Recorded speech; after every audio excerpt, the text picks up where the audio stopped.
Halo teman-teman, selamat datang lagi di channel dosen kita, masih tentang TOEFL ITP tips dan trik. Kali ini kita akan membahas tentang tips dan trik reading comprehension. Nah, ada beberapa masalah yang sering diujikan pada tes reading comprehension di TOEFL. Yang pertama yaitu kita harus menemukan main idea atau ide pokok. Selanjutnya kita juga harus mencari bagian bacaan yang lebih rinci.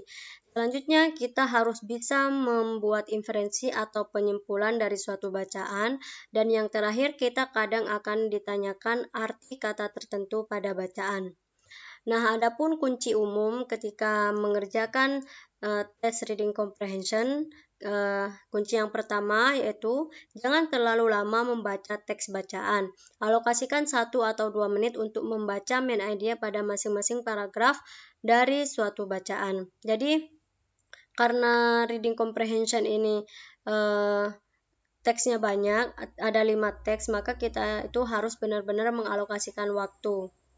Untuk kunci yang kedua, perhatikan semua pertanyaan yang terdapat pada sebuah bacaan dan ingat-ingat kata kuncinya. Kita bisa memberi tanda pada kata kunci di lembar soal karena kita tidak dilarang untuk mencoretnya. Kunci yang ketiga, jangan panik apabila tema bacaan bukan merupakan disiplin yang kita kuasai. Kita akan tetap bisa menjawab pertanyaan yang sama sekali berbeda dari disiplin ilmu kita. Adapun kunci yang keempat, perhatikan kalimat pertama dari sebuah paragraf untuk mengetahui pokok pikiran atau topik bacaan.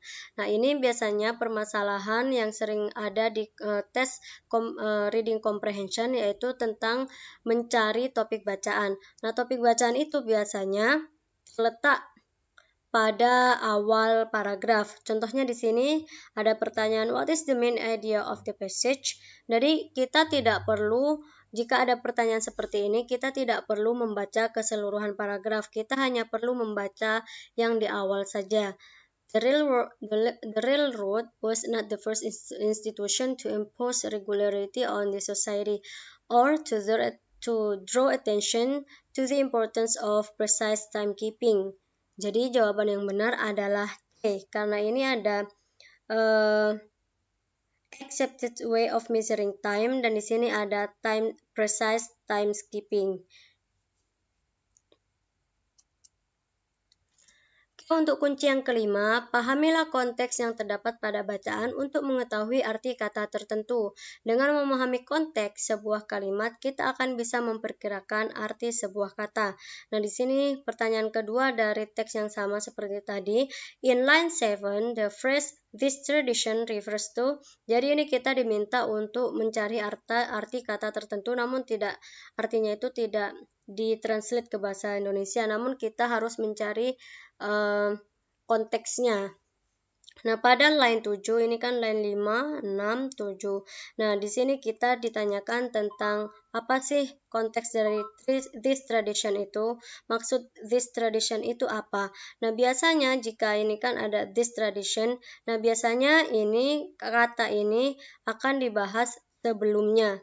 Nah, di sini people have been in rough agreement with their neighbors as to the time of day. Jadi ini bisa menjadi tradition. Jadi jawaban yang tepat adalah people's agreement on the measurement of time. Jadi di sini ada kata-kata agreement. Seumpama teman-teman tidak mengerti semua arti kata ini, jadi teman-teman bisa menggunakan trik ini. Jika ada kata yang ditanyakan, jadi carilah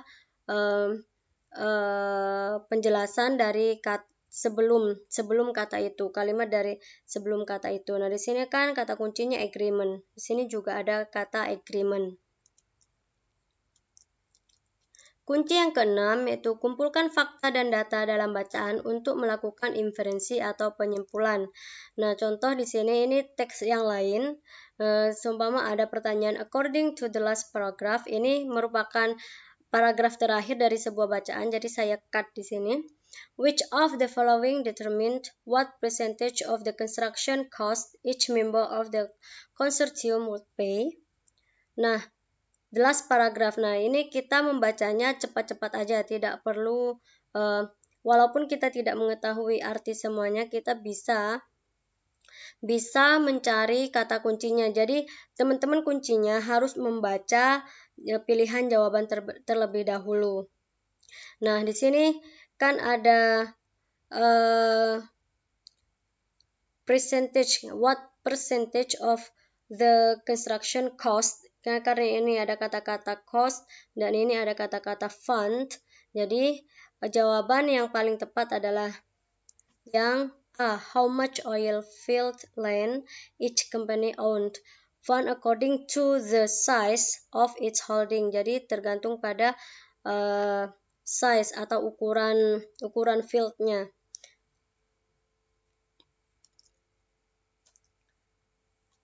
Kemudian kunci yang ketujuh, lakukan scanning, yaitu membaca dengan sekilas untuk menemukan sebuah informasi tertentu dalam sebuah bacaan dengan cepat dan akurat. Jadi scanning ini membaca cepat. Bagaimana caranya bisa akurat banget kita membacanya, karena itu kan cepat sekali. Kadang kita tidak bisa mengerti dari apa pokok pembahasan dari bacaan itu. Kuncinya yaitu dengan latihan, sering membaca cepat. Kunci 8, berkonsentrasilah selama membaca teks bacaan. Usahakan tidak membaca sebuah bacaan 2 kali atau lebih. Makanya saya sarankan di sini teman-teman sebelum membaca sebuah teks, teman-teman harus membaca pilihan jawaban terlebih dahulu. Dan jangan lupa untuk digarisbawahi dari kata kunci setiap pertanyaan. Seumpama pertanyaan ke-31 itu kata kuncinya apa, silakan digarisbawahi. Itu tidak apa-apa kita mencoret-coret di lembar soal, itu tidak dilarang.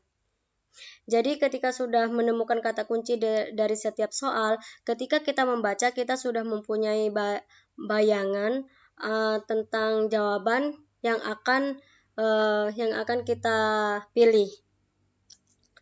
Kemudian untuk kunci ke-9, tingkatkan kecepatan membaca Anda dengan memperbanyak latihan. Carilah kata kunci pada setiap paragraf dalam sebuah bacaan.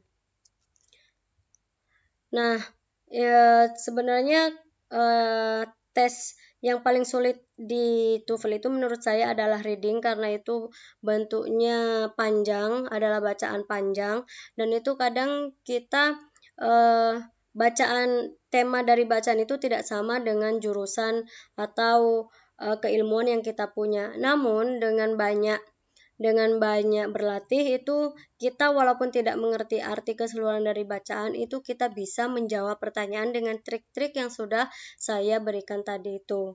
Nah, jika teman-teman merasa video ini berguna dan bisa membantu teman-teman untuk melakukan tes TOEFL, jangan lupa untuk subscribe, like, share, dan komen channel dosen kita, dan jangan lupa untuk selalu mengikuti video-video selanjutnya.